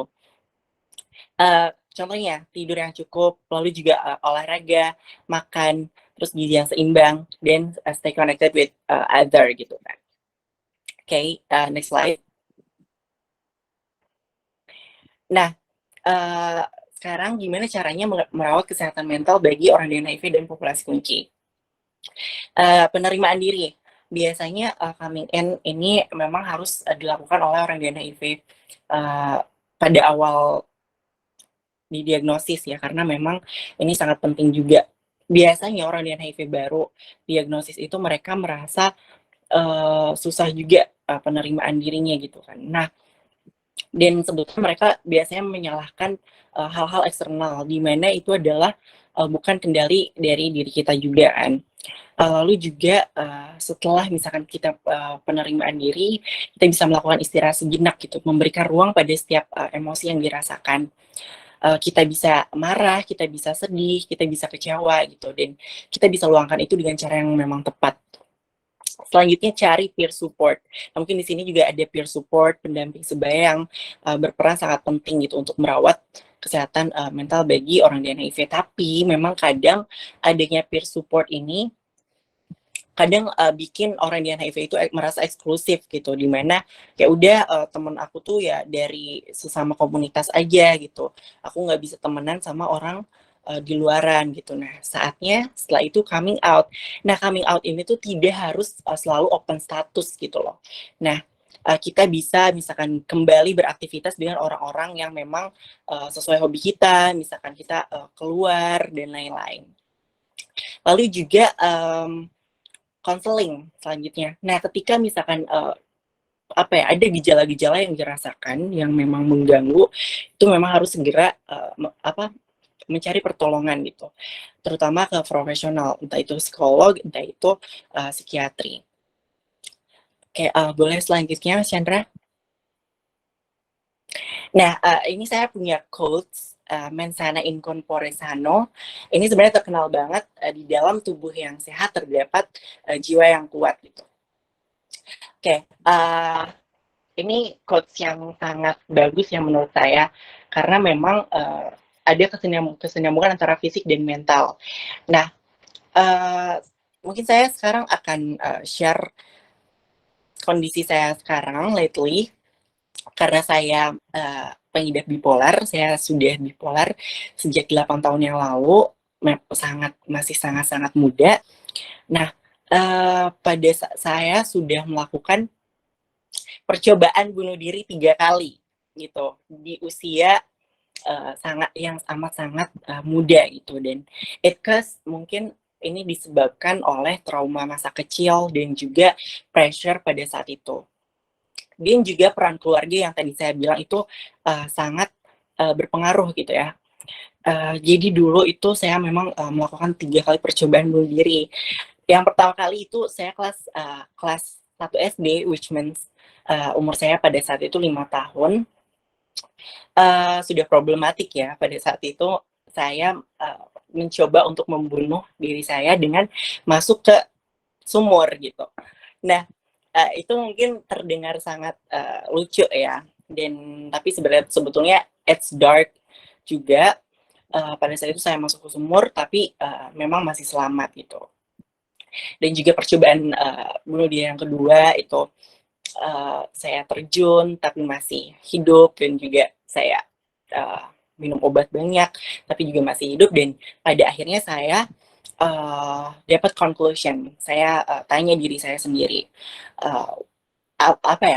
saya tanya arti hidup untuk saya gitu. Dan pada akhirnya saya realize bahwa memang kalau belum waktunya saya akan bakalan terus hidup gitu.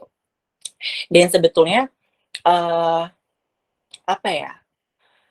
tidak ada yang perlu kita sesali ya, sebenarnya kecewa itu memang manusiawi itu, tapi memang kita ada fase-fase dimana kita harus deal with it gitu. Penerimaan diri itu penting gitu. Nah, itu background dimana saya memang setelah itu dilarikan ke psikiatri, dan saya mendapatkan terapi, dan saya didiagnosis sebagai pengidap bipolar disorder tipe 1 gitu. Which means tadi dijelaskan dokter Darin juga bahwa bipolar disorder tipe 1 itu dia mengalami manik dan depresif gitu, ada fase manik dan fase depresif. Nah, ini juga dalam rentang waktu yang memang cukup lama gitu. Jadi biasanya saya mengalami fase manik dan depresif itu dalam kurun waktu berbulan-bulan gitu, atau singkatnya berminggu-minggu sih gitu kan. Dan dalam periode waktu tertentu. Nah, apa sih yang saya rasain gitu as a bipolar person? Ketika saya manik, itu saya merasa euforianya tinggi gitu. Sex drive mah tinggi banget gitu, dan kayak saya aktif, saya talk too much gitu, kayak energi saya nggak habis-habis gitu, saya nggak butuh tidur, bener-bener kayak pokoknya I'm so happy gitu ketika manik, tapi memang dalam konsentrasi yang berlebihan gitu. Nah, ketika misalkan saya masuk ke fase depresif, itu biasanya saya merasa kebalikan dari fase manik, karena kan bipolar ada 2 fase ya. Nah, ketika fase depresif itu saya muncul keinginan bunuh diri, lalu juga sedih, berlarut-larut, lama banget, dan kayak berhari-hari murung, nggak bisa produktif, nggak bisa pokoknya sangat apa ya, sering marah-marah juga gitu. Nah, saya juga sudah terapi obat dari dulu sih, dan regimennya diganti-ganti, trial and error with my psychiatrist gitu, kayak saya dapat penenang, gitu, antidepresan dan lain-lain.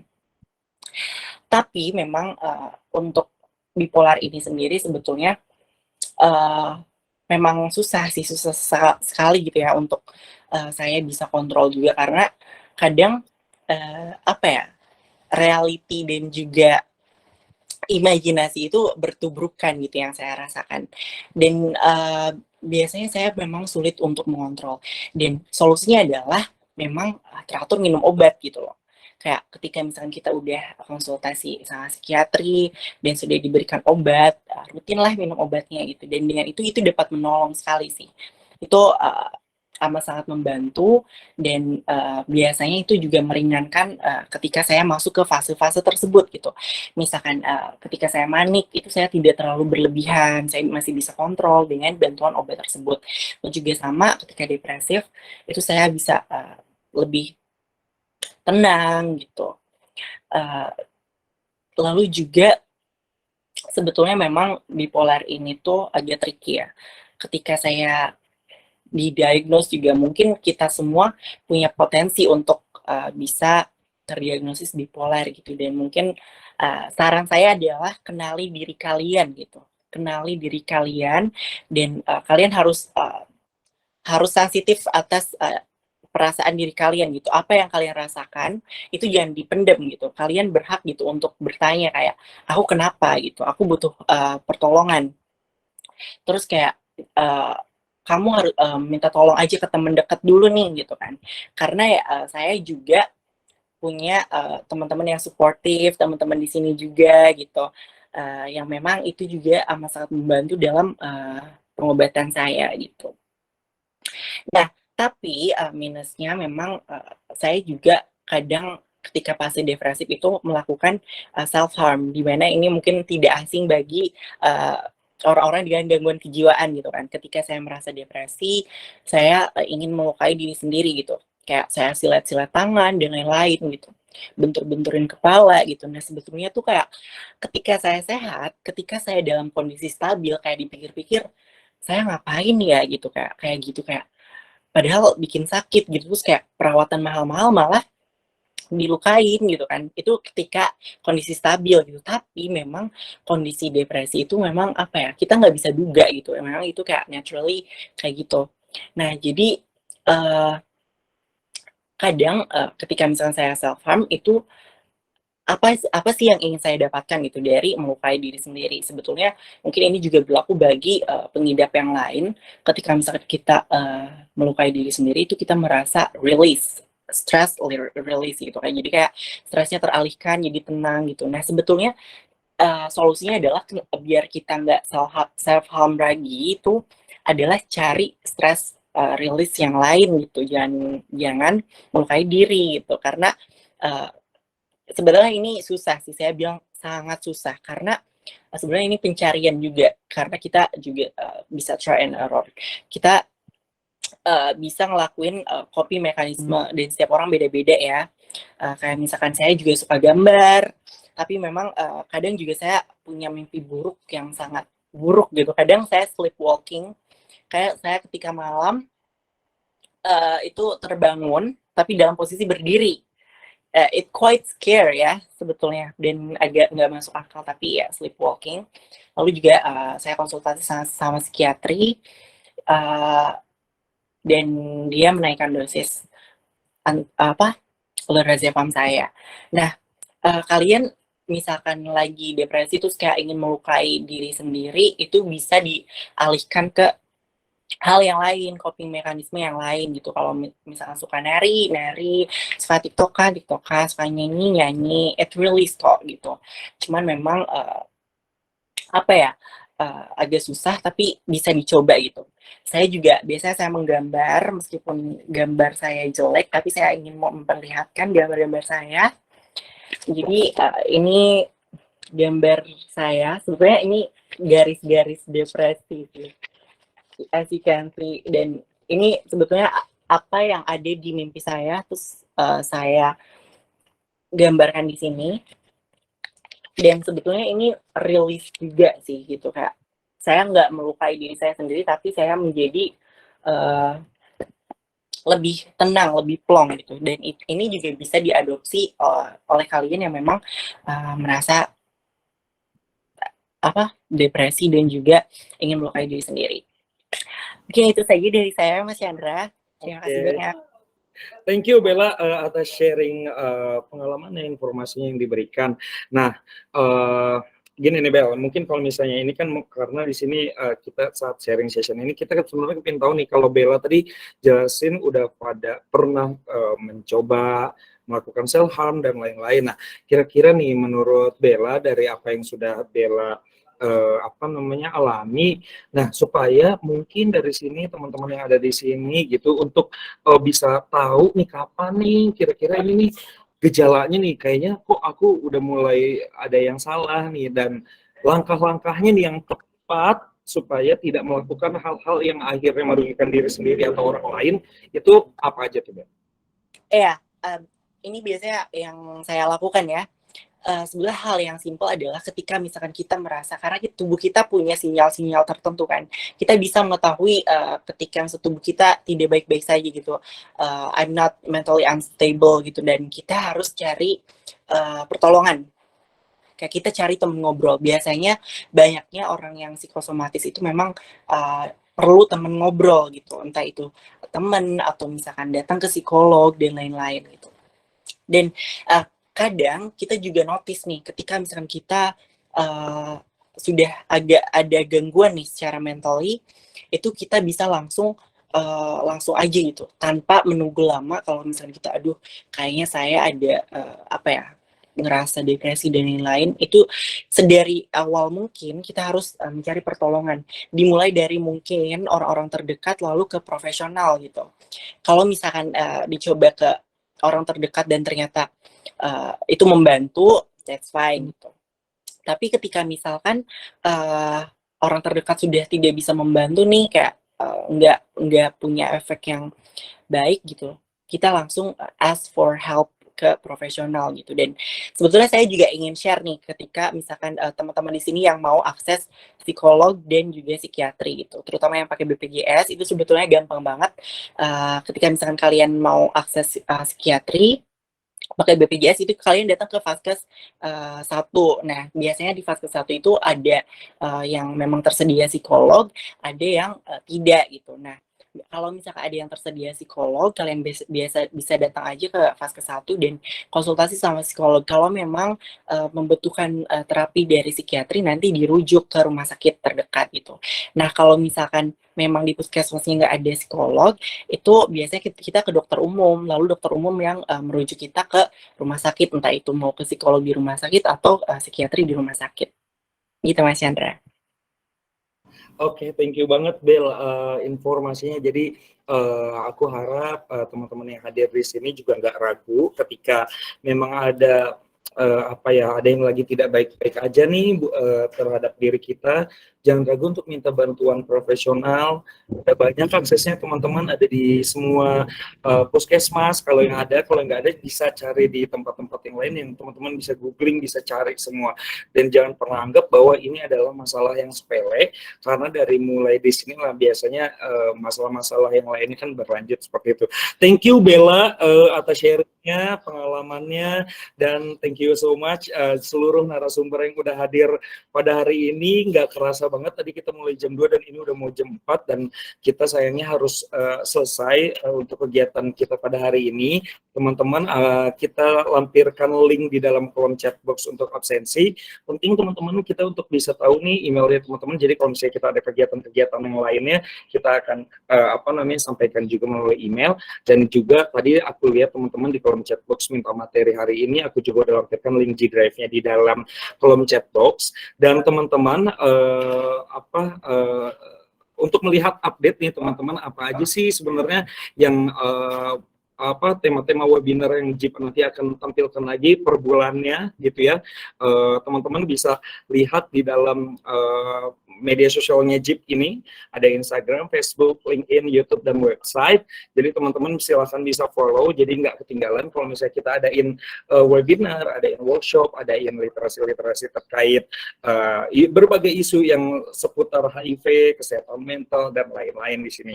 Silahkan di follow, dan saya mewakili seluruh staf Jaringan Indonesia Positif mengucapkan terima kasih sebesar-besarnya kepada teman-teman semua, Bapak Ibu narasumber, terima kasih yang sudah hadir, terima kasih seluruh peserta yang sudah hadir hari ini. Untuk webinar hari ini selesai teman-teman, sampai bertemu lagi di webinar kita bulan depan dengan temanya tentunya yang makin menarik. Jadi aku harap juga teman-teman bisa pantau nih kegiatan kita di sosial medianya kita yang udah ada di layarnya teman-teman. Akhir kata, mohon maaf dari saya apabila ada kesalahan kata. Assalamualaikum warahmatullahi wabarakatuh. Selamat sore semuanya.